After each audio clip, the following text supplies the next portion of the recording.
الحمدللہ الحنان المنان الذی خلق الانسان وانطق له اللسان وانزل الفرقان علی صاحب البرہان والصلاة والسلام علی سید الانس والجان وعلى آلہ واصحابہ الکرام العظام الفخام اما بعد فقد قال اللہ تبارک و تعالی فی القرآن العظیم والفرقان الحمید اعوذ باللہ من الشیطان الرجیم بسم اللہ الرحمن الرحیم یا ایہا الذین آمنوا اتقوا اللہ وکونوا مع الصادقین صدق اللہ تعالی وصدق رسولہ النبی الکریم ونحن علی ذلک لمن الشاہدین والشاکرین والحمد للہ رب العالمین۔ صوفی باصفا شیخ طریقت حضرت شاہ صوفی ضیاء الحق صاحب قبلہ، مقدس علماء اہل سنت، عرس میں شرکت کرنے والے جملہ زائرین، حاضرین، مریدین، معتقدین، متوسلین، انتہائی ادب اور احترام کے ساتھ السلام علیکم ورحمۃ اللہ۔ آئیے ہم اور آپ عقیدت اور محبت میں ڈوب کر حضور شاہ مدینہ، راحت قلب و سینہ، غیاث دارین، موتی کونین، راس الوفا، وجہ الصفا، نور الندى، کنز العطا، کشف الغطاء، سر البہا، بحر المنن، نہر السنن، جمیل الشیم، شفیع الامم، صاحب جود و کرم، رحمت عالم، نور مجسم، تاجدار عرب و عجم، خلیفۃ اللہ اعظم، صاحب رقاب امم، انیس بے کساں، چارہ ساز درد منداں، فخر رسولاں، مونس غریباں، مالک ہفت آسماں، وقار دو جہاں، سیاح لامکاں، نازش ہر دو جہاں، رحمت للعالمین،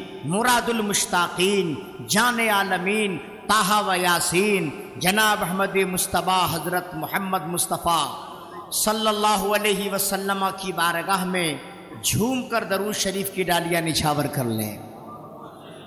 اللہم صلی علی سیدنا مولانا محمد بارک وسلم، صلاۃ و سلاما علیک یا رسول اللہ، صلاۃ و سلاما علیک یا حبیبی یا حبیب اللہ صلی اللہ تعالی علیہ وسلم۔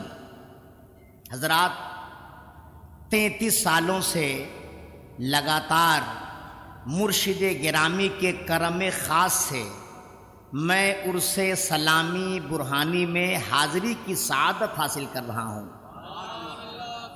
یہ 33واں سال ہے۔ آج دعا فرما دیجئے کہ جب تک زندہ رہوں عرس میں کبھی ناغہ نہ ہونے پائے، چونکہ جب موبائل کا چارج ختم ہو جاتا ہے تو ایک دوسرے کے سمپرک کا جو سوتر ہے وہ ختم ہو جاتا ہے، تو ایک دوسرے سے سمپرک سادھنے کے لیے ریچارج کرانا پڑتا ہے نا بھائی؟ کچھ کالنگ لمیٹڈ ہے، کچھ ان لمیٹڈ ہے، لیکن کب تک آپ کال کر سکتے ہیں وہ لمیٹڈ ہے۔ 1 مہینہ، 3 مہینہ، 6 مہینہ، 1 سال، پھر آپ کو ریچارج کرنا پڑے گا، ہے نا بھائی؟ تو ماشاءاللہ ہم لوگ بھی ریچارج ہونے کے لیے ان کی بارگاہ میں آتے ہیں، ریچارج ہونے کے لیے ان کی بارگاہ میں آتے ہیں۔ لیکن یاد رکھیے گا، جب یہاں ریچارج ہوتے ہیں تو وہ ان لمیٹڈ رہتا ہے، وہ ان لمیٹڈ رہتا ہے۔ جو ہر سال ہم لوگ ریچارج ہوتے ہیں وہ ریچارج پر ریچارج ہوتے ہیں، اور یہ ایسا ریچارج ہے ماشاءاللہ جب تک دنیا میں زندہ رہیں گے تو بھی چارج رہیں گے، اور مر کے قبر میں جائیں گے تو بھی چارج رہیں گے۔ آج حضرت صوفی ضیاء میاں صاحب قبلہ تشریف فرما ہیں، ایسی محفلوں میں کبھی کبھی تقریر کا موقع ملتا ہے۔ ہمارے حضرت علامہ سید عبد الرحمن صاحب، حضرت علامہ مفتی فیضان صاحب، یہ لوگ بہت بڑا کام کر رہے ہیں، فتاوی برہان ملت کا بہت ہی زبردست کام کر رہے ہیں، تاریخی کام کر رہے ہیں۔ آپ لوگ دعا فرمائے کہ اللہ ان کے حوصلوں میں اور بلندیاں عطا فرمائے۔ جو یہ کام کر رہے ہیں آنے والی نسلیں ان کو یاد رکھیں گی، اور اس آستانے سے تو فیضان مل ہی رہا ہے، روشنی مل ہی رہی ہے۔ بس آپ سب لوگ یہ دعا کر دیجئے کہ یہ کام جلد از جلد کمپلیٹ ہو اور فتاوی برہان ملت جلد از جلد مارکیٹ میں آ جائے، اس لیے کہ یہ ہم لوگوں کی کم نصیبی کہہ لیجئے کہ ابھی تک جتنا کام ہم لوگوں کو حضور عید الاسلام اور حضور برہان ملت کی ذات پہ کرنا چاہیے تھا، ہم لوگ ابھی تک نہیں کر پائے۔ شخصیت کا تعارف اسی وقت صحیح معنوں میں ہوتا ہے جب اس کا کام مارکیٹ میں لایا جاتا ہے۔ شخصیت صحیح معنوں میں اسی وقت نکھرتی اور سنورتی ہے جب ان کے کارہائے نمایاں کو عوام کے سامنے پیش کیا جاتا ہے۔ مجھے امید ہی نہیں، مکمل یقین ہے کہ جب فتاوی برہان ملت مارکیٹ میں دستیاب ہو جائے گا اور علماء اسے پڑھیں گے تو انگشت بدندہ رہ جائیں گے۔ بہت سارے ایسے فتاوے ہیں جس پر کسی اور مفتی نے قلم نہیں اٹھایا ہے، سرکار برہان ملت نے قلم اٹھایا ہے۔ انشاءاللہ تعالی بہت جلد آپ اس سے بھی ملاقات کریں گے انشاءاللہ تعالی۔ آج کی محفل مختصر ہے، کل مکمل مغرب بعد سے لے کر کے فجر تک محفل کا اہتمام ہوگا اور آپ سبھی لوگ اس میں شرکت فرمائیں گے۔ 2-3 اشعار پہلے سماعت فرما لیں۔ یہ کہتا ہے ہر ایک شیدا میرے برہان ملت کا، یہ کہتا ہے ہر ایک شیدا میرے برہان ملت کا، بڑا پرنور ہے روضہ میرے برہان ملت کا، بڑا پرمزہ میرے برہان ملت کا، نگاہ اعلی حضرت کے سبب ہر سو زمانے میں، نگاہ اعلی حضرت کے سبب ہر سو زمانے میں، یقیناً خوب ہے شہرا میرے برہان ملت کا، یقیناً خوب ہے شہرا میرے برہان ملت کا، انہیں فرزند روحانی کہا ہے اعلی حضرت نے، انہیں فرزند روحانی کہا ہے اعلی حضرت نے، نہ پھر رتبہ ہو کیوں اعلی میرے برہان ملت کا۔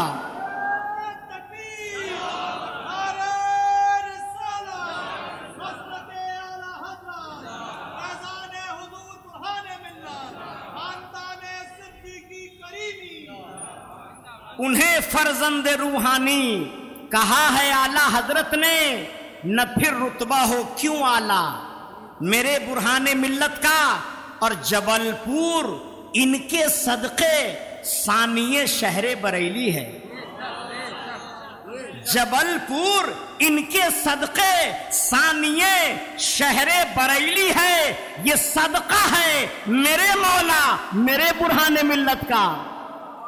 تکبیر، نعرہ رسالت، فیضان حضور برہان ملت، فیضان حضور محمود ملت، فیضان حضور حامد ملت، سبحان اللہ۔ جبل پور ان کے صدقے ثانیہ شہر بریلی ہے، یہ صدقہ ہے میرے مولا میرے برہان ملت کا، اور فتاوی آج بھی 19 جلدیں یاد ہیں ان کی، فتاوی آج بھی 19 جلدیں یاد ہیں ان کی، فقاہت میں ہے یہ رتبہ میرے برہان ملت کا، فقاہت میں ہے یہ رتبہ میرے برہان ملت کا۔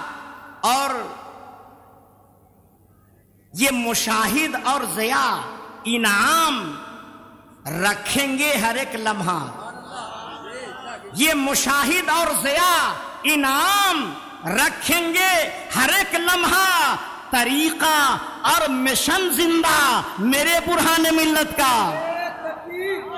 نعرے رسالت، حضور مفتی اعظم مدھیہ پردیش، حضور مشاہد ملت، حضور ضیاء ملت، حضور انعام ملت۔ یہ مشاہد اور ضیاء انعام رکھیں گے ہر ایک لمحہ، طریقہ اور مشن زندہ میرے برہان ملت کا، طریقہ اور مشن زندہ میرے برہان ملت کا۔ گرایا قصر باطل بالیقین برق غضب بن کر، گرایا قصر باطل بالیقین برق غضب بن کر، تھا ایسا تیز ترخامہ میرے برہان ملت کا، تھا ایسا تیز ترخامہ میرے برہان ملت کا۔ اور جناب حضرت صدیق اکبر سے نسب جا کر، جناب حضرت صدیق اکبر سے نسب جا کر ملا ہے بالیقین داتا میرے برہان ملت کا، ملا ہے بالیقین داتا میرے برہان ملت کا۔ زمانہ حشر تک پاتا رہے گا ہے یقین مجھ کو، زمانہ حشر تک پاتا رہے گا ہے یقین مجھ کو، طفیل مصطفیٰ صدقہ میرے برہان ملت کا، طفیل مصطفیٰ صدقہ میرے برہان ملت کا۔ اور چمکتے ہیں امام الدین میدان خطابت میں، چمکتے ہیں امام الدین میدان خطابت میں، ہے ان پر فیض یہ کس کا میرے برہان ملت کا۔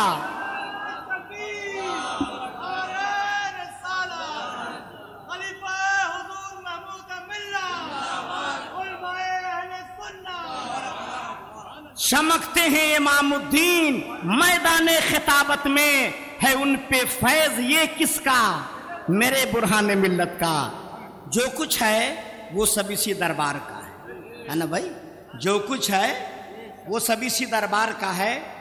آئیے میں تفصیل میں نہیں جاؤں گا، جلدی جلدی ایک دو باتیں آپ کے گوش گزار کر دیتا ہوں۔ آج کل کچھ لوگ یہ کہتے ہیں کہ اعلیٰ حضرت نے اور اعلیٰ حضرت کے بعد ان کے خلفاء نے دیوبندی اور وہابی کو جو کافر کہا ہے وہ بغیر تحقیق کے کہہ دیا ہے۔ کچھ لوگ کہتے ہیں، وہ سوالات بھی میرے پاس آئے، لیکن آج میں اس کی مکمل دلیل آپ کے سامنے رکھنا چاہتا ہوں۔ اعلیٰ حضرت کا کوئی فتویٰ بغیر دلیل کے ہے ہی نہیں، اور بہت چھان پھٹک کے احمد رضا نے فتویٰ دیا ہے۔ ایک کتاب میں پڑھ رہا تھا مفتی صاحب کے ملا، تو مجھے یہ مواد ملا کہ جب اشرف علی تھانوی نے اپنی کتاب نبی کی شان میں بکواس لکھا، اپنی کتاب میں مصطفیٰ جان رحمت کی شان میں بکواس لکھا، اعلیٰ حضرت کے پاس وہ عبارت آئی تو اعلیٰ حضرت نے اشرف علی تھانوی کو خط لکھا، اعلیٰ حضرت نے اشرف علی تھانوی کو خط لکھا، اے اشرف علی تھانوی، آپ نے فلاں کتاب میں یہ عبارت تحریر کیا ہے اور آپ کی یہ عبارت قرآن کی اس آیت سے ٹکرا رہی ہے، نبی کی اس حدیث سے آپ کی یہ عبارت متصادم ہے، لہذا آپ اس عبارت سے رجوع کیجیے۔ آپ نے خط بھیجا، اشرف علی تھانوی نے اس خط کا جواب نہیں دیا۔ پھر امام احمد رضا نے دوسرا خط بھیجا کہ مولانا اشرف علی صاحب، میں نے ایک خط بھیجا فلاں کتاب کی عبارت کے تعلق سے اور آج تک آپ نے اس کی صفائی نہیں دیا، آپ کو میں پھر یاد دلا رہا ہوں کہ آپ اس عبارت کی صفائی دیجئے، چونکہ آپ کی عبارت متصادم ہے قرآن و حدیث سے، اور اس عبارت کی روشنی میں آپ کافر ہیں، جب تک آپ توبہ نہیں کریں گے آپ کو کافر کہا جائے گا، اس لیے آپ اس کی صفائی دیجئے۔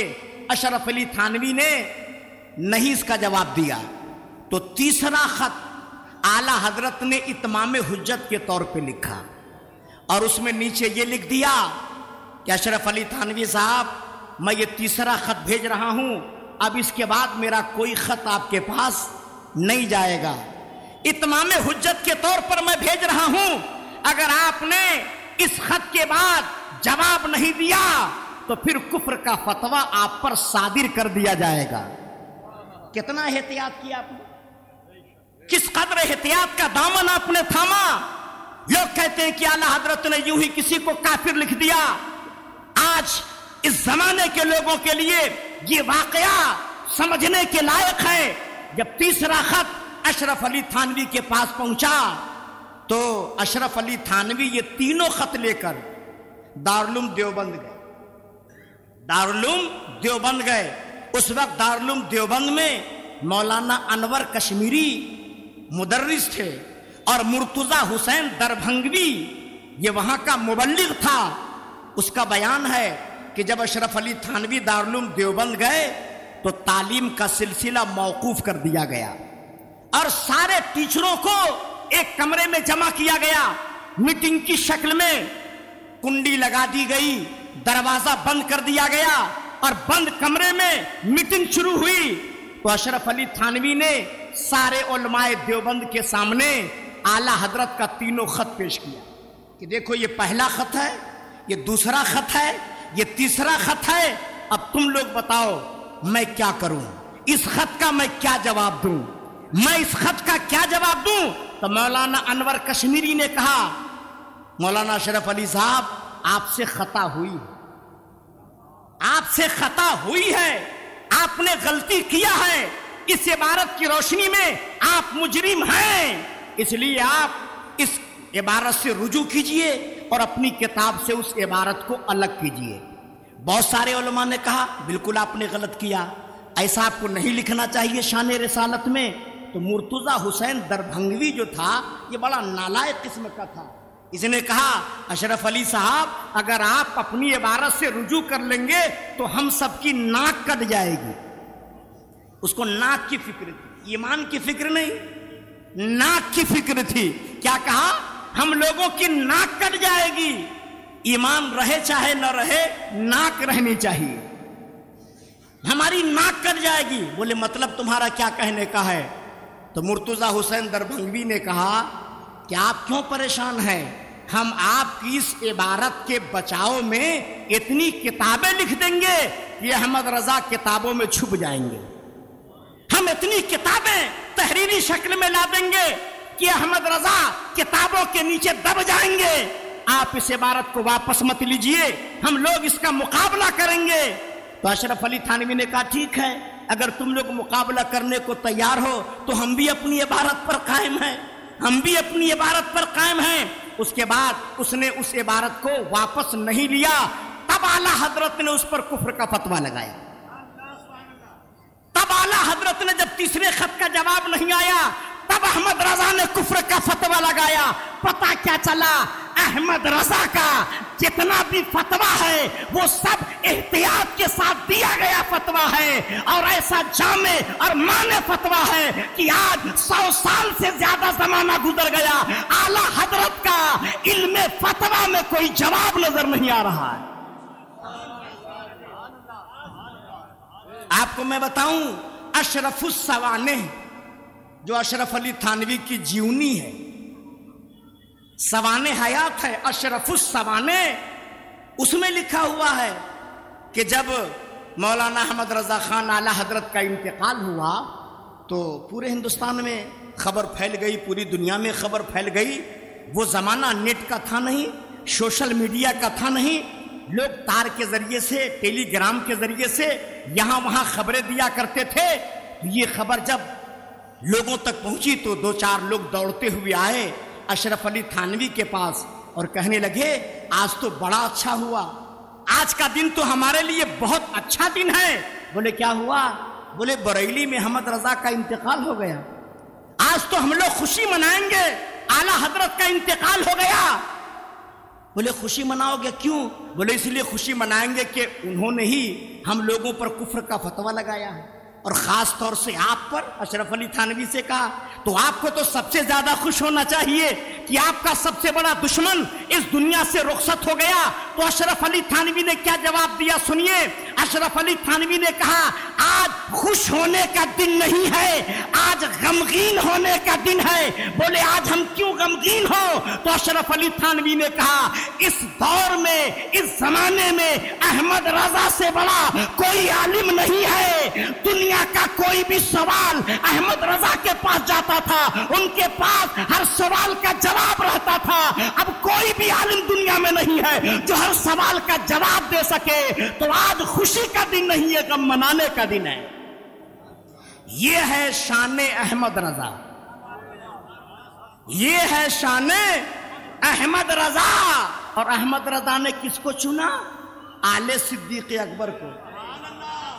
احمد رضا نے کس کا چناؤ کیا؟ آل صدیق اکبر کو۔ آپ خلفائے اعلی حضرت کی لسٹ دیکھیے، بہت قلیل ہے، چند بندے ہی نظر آتے ہیں جن کو احمد رضا نے اپنی خلافت سے نوازا ہے۔ لیکن جب ہم بریلی کے بعد جبل پور کی دھرتی پر نظریں اٹھاتے ہیں تو کیا دکھائی پڑتا ہے؟ اسی خاندان میں احمد رضا کے 3 خلفاء مسکرا رہے ہیں۔ یہ معمولی بات نہیں ہے، خلافت دینا وہ بھی اعلی حضرت، معمولی بات نہیں ہے۔ بہت شان پھٹک کر آپ نے خلافت سے سرفراز فرمایا، اور اعلی حضرت اور خاندان صدیق اکبر میں اتنا کلوز معاملہ تھا، اتنا کلوز معاملہ تھا۔ اعلی حضرت رہتے تھے بریلی شریف میں، لیکن نظر آپ کی رہتی تھی جبل پور شریف میں۔ خاندان میں کیا ہو رہا ہے، کون بیمار ہے، کون صحت مند ہے، کون سفر پہ جا رہا ہے، کون حضر میں ہے، کون کہاں جا رہا ہے، کون کیسی باتیں کر رہا ہے، اعلی حضرت بریلی سے سب کچھ ملاحظہ فرماتے تھے۔ اور ہم جیسا کم پڑھا لکھا آدمی اگر اس کو ثابت کرنے پر آ جائے تو درجنوں واقعات کے ذریعے سے ثابت کر سکتا ہے، درجنوں واقعات کے ذریعے سے ثابت کر سکتا ہے کہ دیکھنے میں بریلی اور جبل پور بہت دور نظر آ رہا ہے، لیکن نظر اعلی حضرت سے جبل پور دور نہیں ہے، نظر اعلی حضرت سے جبل پور دور نہیں ہے۔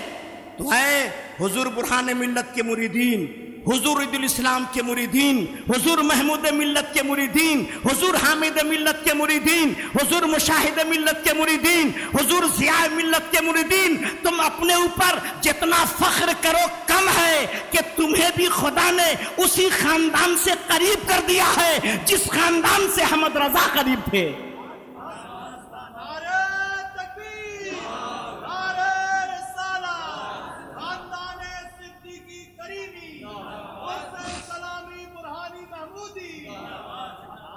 میں اپنا ایک واقعہ بیان کر رہا ہوں۔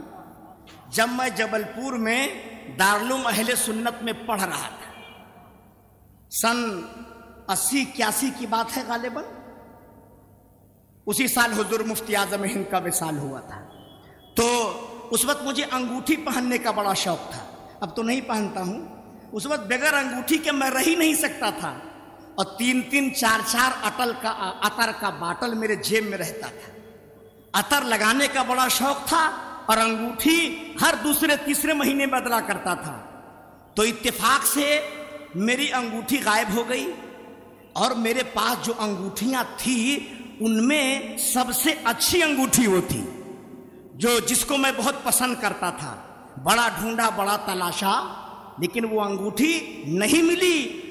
تو آیا حضور برہان ملت کے پاس، عصر کی نماز پڑھا، اور حضرت کے سامنے میں نے یہ سارا واقعہ پیش کیا کہ حضور ایک انگوٹھی تھی اور وہ غائب ہو گئی ہے، اور بہت میں اسے پسند کرتا تھا، حضور کرم فرما دیں کہ وہ انگوٹھی مل جائے۔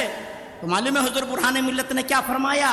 تم کاہے پریشان ہو، جو تم کو سب سے زیادہ چاہتا ہے وہی تمہاری انگوٹھی لیا ہے۔ جو نام نہیں بتائے، لیکن کیا بولے؟ مدرسے میں جو تم کو سب سے زیادہ چاہتا ہے وہی تمہاری انگوٹھی لیا ہے۔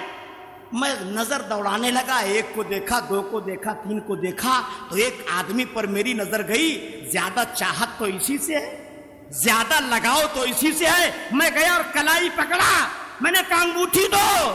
بولے عجیب بات آپ کر رہے ہیں, انگوٹھی ہم سے مانگ رہے ہیں, میں نے آپ کی انگوٹھی کہاں لیا؟ بولا میں نے کہا نہیں, آپ ہی نے لیا ہے. بولے آپ کو کیسے پتا؟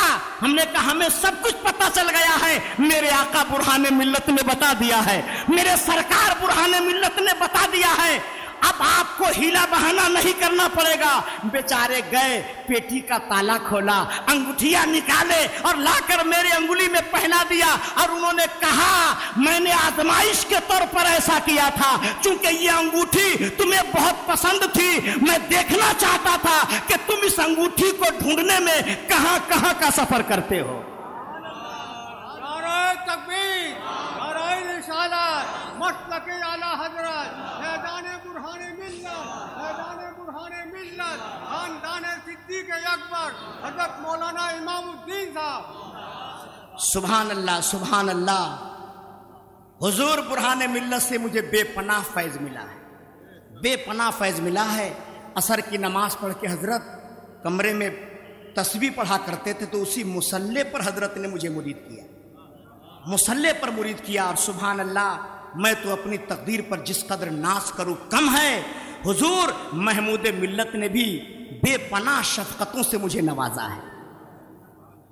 میں جب آتا تھا تو حضرت جب تعویذ وغیرہ لکھتے تھے اور لوگوں سے ملتے تھے تو یہیں مجھے بیٹھاتے تھے, جیسے ضیاء میاں بیٹھے ہیں نا, تو یہیں بیٹھاتے تھے. تو جب میں تھوڑا سا ادب کے معاملے میں دائیں بائیں ہوتا تھا تو حضرت کہتے تھے ٹھیک سے بیٹھو امام الدین, ٹھیک سے بیٹھو امام الدین.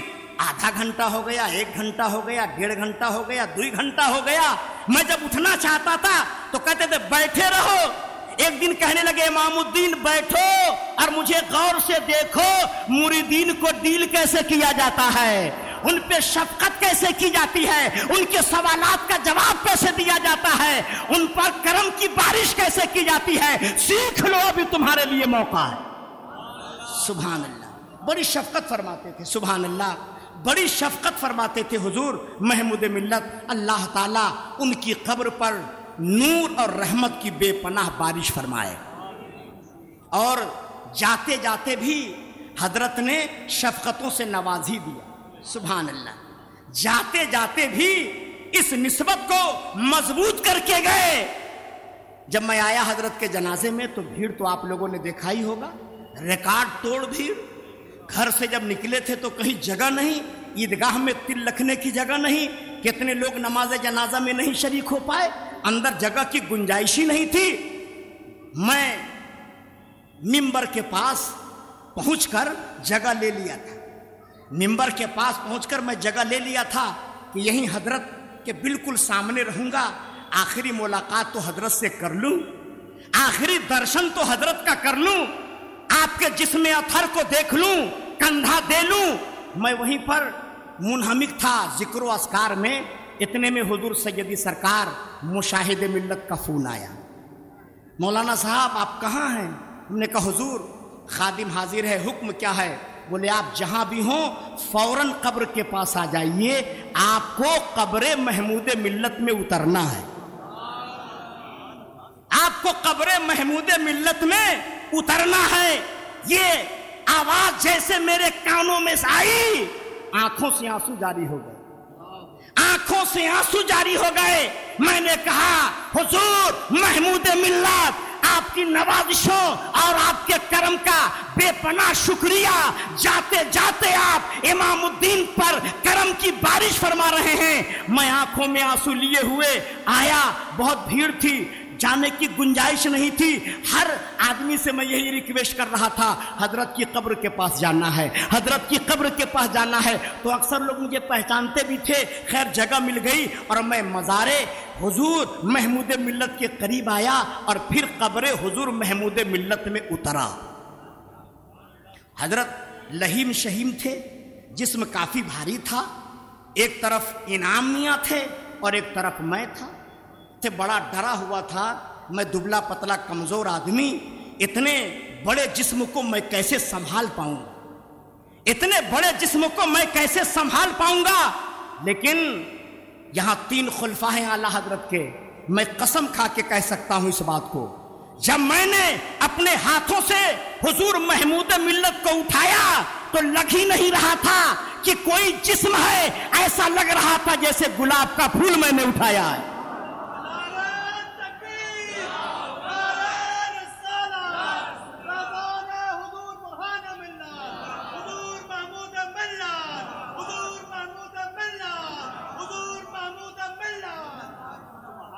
سبحان اللہ سبحان اللہ، یہ ان کی کرم فرمائی ہے۔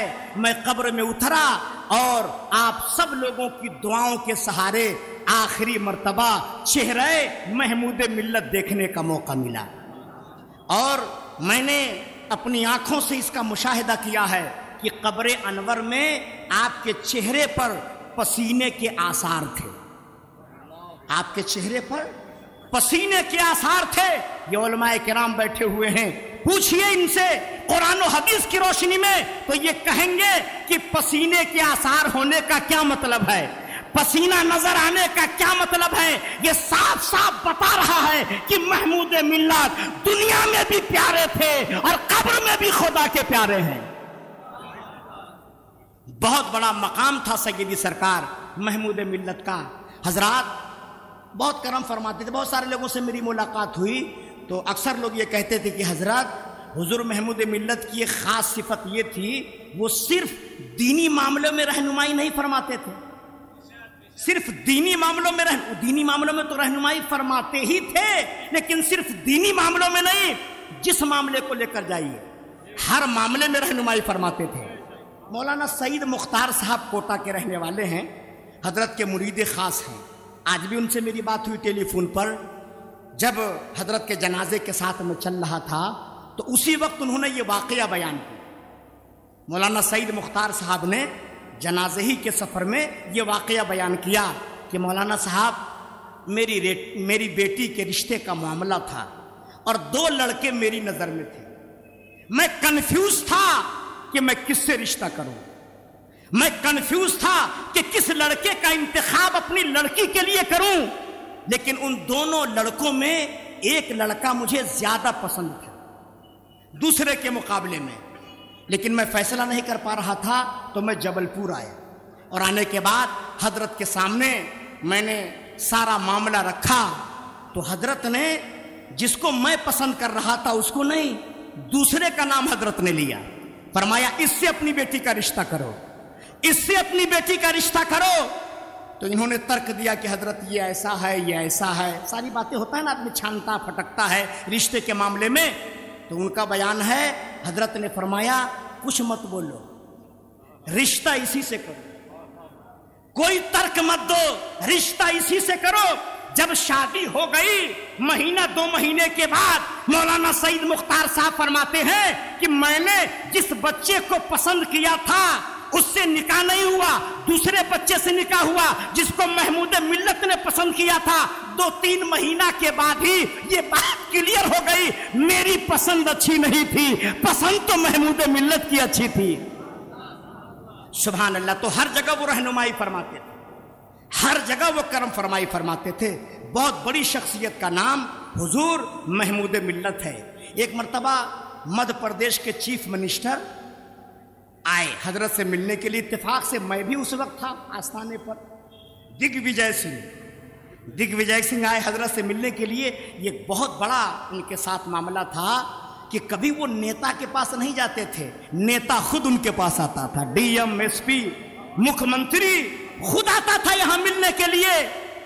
تو اندر جو دارالفتہ عید الاسلام ہے اسی کے اندر ناشتے وغیرہ کا انتظام کیا گیا تھا، اس میں 3-4 لوگوں کو جانا تھا۔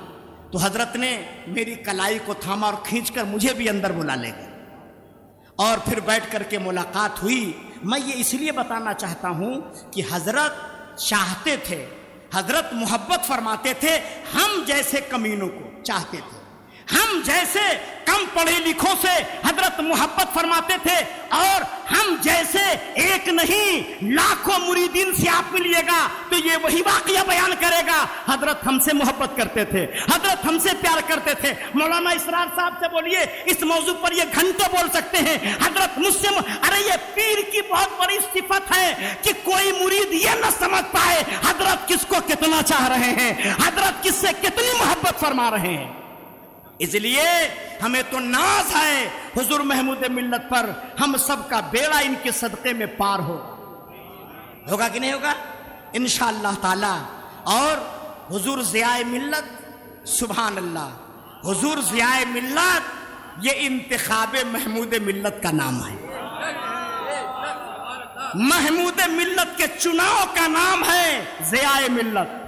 حضرت نے ان کا انتخاب فرمایا ہے، ان کا چناؤ کیا ہے، تو اے عقیدت مندو اب آنکھ بند کر کے قیل و قال نہیں کرنا ہے، حضور ضیاء ملت کے ہاتھوں پر ہاتھ دے دینا ہے، اس لیے کہ ان کے ہاتھوں پر ہاتھ دینا، ان کے ہاتھ پر ہاتھ نہیں دینا، محمود ملت کے ہاتھوں پر ہاتھ دینا ہے۔ نعرہ تکبیر، نعرہ رسالت، حضور ضیاء ملت، حضور ضیاء ملت، خلافت حضور محمود ملت، خلافت حضور محمود ملت۔ سبحان اللہ، سبحان اللہ۔ حضرات، حضور برہان ملت کا ذکر ہو گیا، حضور محمود ملت کا ذکر ہو گیا، 3 عرس ہے، حضور عید الاسلام کا ذکر بھی 2 منٹ میں کر دو تاکہ تینوں کی بارگاہ میں نذران عقیدت پیش کر لوں، ہے نا بھائی؟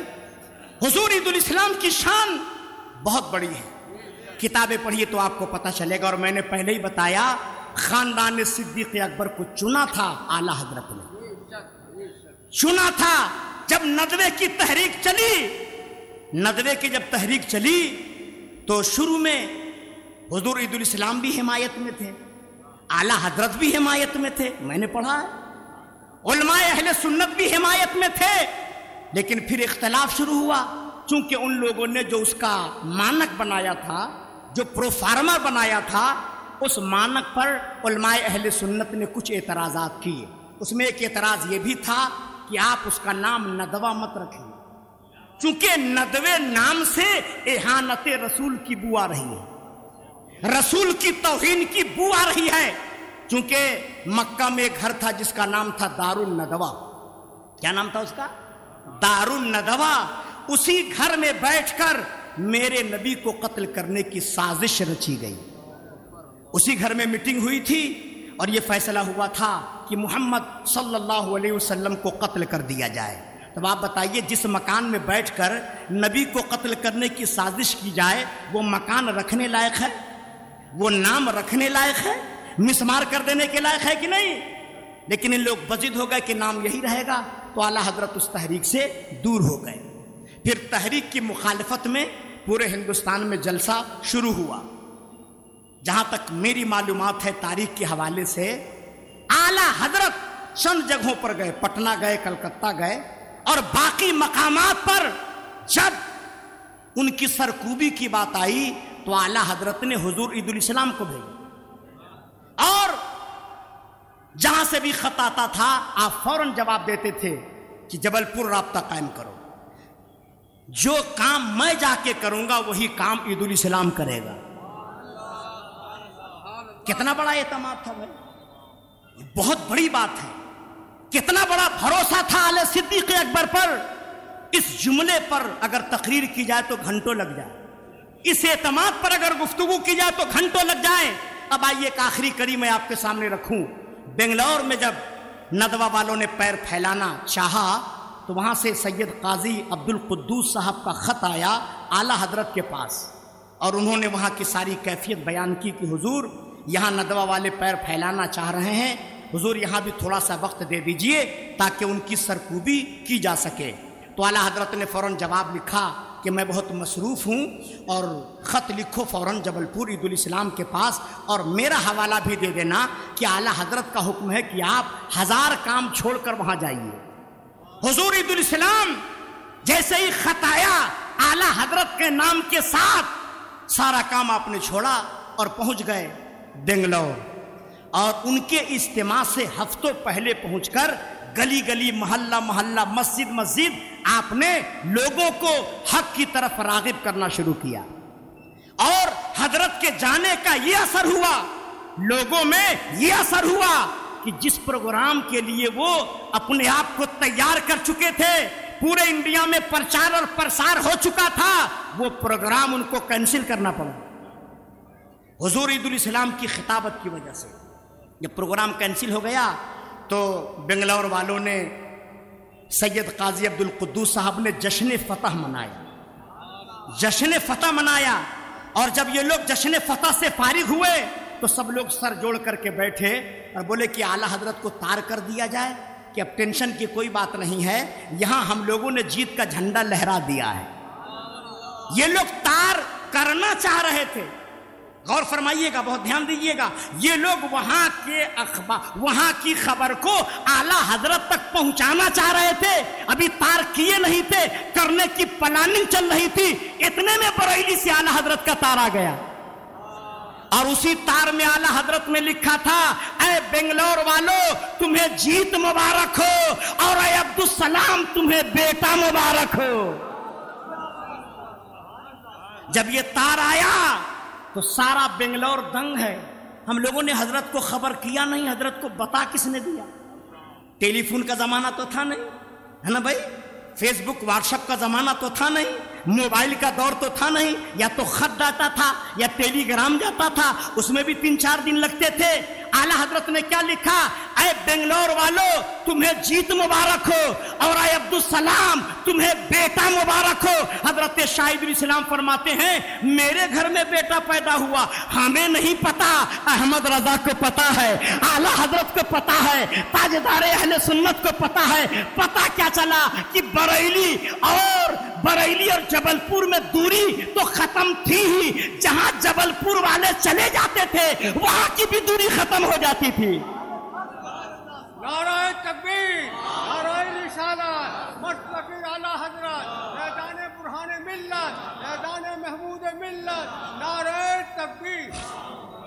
تو بہت بڑی خانقاہ ہے یہ، ہے نا بھائی، آپ لوگ بڑے خوش نصیب ہیں کہ ایسی خانقاہ سے آپ لوگ وابستہ ہیں۔ دامن تھامے رہیے، انشاءاللہ تعالی یہ دامن آپ کو جنت میں لے کر کے جائے گا انشاءاللہ تعالی۔ حضور ضیاء ملت کو آپ لوگ، میں تو ہر سال ان کو قاعدے سے پڑھتا ہوں، ایک ہوتا ہے دیکھنا اور ایک ہوتا ہے پڑھنا۔ دیکھنے اور پڑھنے میں فرق ہے۔ دیکھنے میں کیا ہوتا ہے کہ ایک نظر پڑی پلٹ گئے، ایک دفعہ دیکھا ہٹ گئے، اور پڑھنے کا مطلب ہوتا ہے ایک دم انہماک کے ساتھ، پوری توجہ کے ساتھ۔ میں جو دیکھ رہا ہوں حضور ضیاء ملت کو، ہر سال ان میں اضافہ ہی اضافہ ہو رہا ہے۔ چہرے کو دیکھیے، روحانیت ہو رہا ہے، ان کی روحانیت میں اضافہ ہو رہا ہے۔ سبحان اللہ، کنیکشن ملا ہوا ہے۔ ارے ہم لوگ تو سال میں ایک مرتبہ ریچارج ہونے کے لیے آتے ہیں، یہ تو ہر دن ریچارج ہو رہے ہیں، ہر دن بارگاہ میں آنے کا موقع مل رہا ہے۔ چہرہ دیکھیے، دھیرے دھیرے ایسا لگ رہا ہے کہ یہ پرتوے محمود ملت تھے، ہیں، اور انشاءاللہ ہمیشہ رہیں گے انشاءاللہ تعالی۔ اللہ تعالیٰ ان سارے بزرگان دین کا سایہ ہم تمام لوگوں پر دراز سے دراز تر فرمائے۔ اللہ تعالیٰ ہم لوگوں کو کہنے سے زیادہ سننے سے زیادہ عمل کرنے کی توفیق عطا فرمائے۔ اور پھر میں آخر میں دونوں مفتیان کرام کا تہہ دل سے شکریہ ادا کرتا ہوں، مفتی سید عبد الرحمن صاحب اور مفتی فیضان صاحب، ہے نا بھائی، ان کا میں شکریہ ادا کرنا چاہتا ہوں۔ یہ بہت بڑا کام کر رہے ہیں، اور اس کام ہونے میں ضیاء ملت کا بہت بڑا یوگدان ہے، بہت بڑا یوگدان ہے۔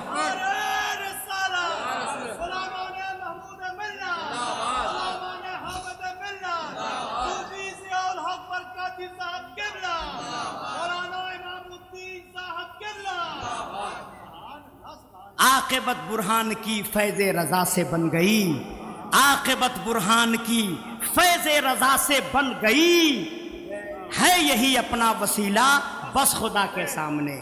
وما علینا الا البلاغ۔ السلام علیکم ورحمۃ اللہ۔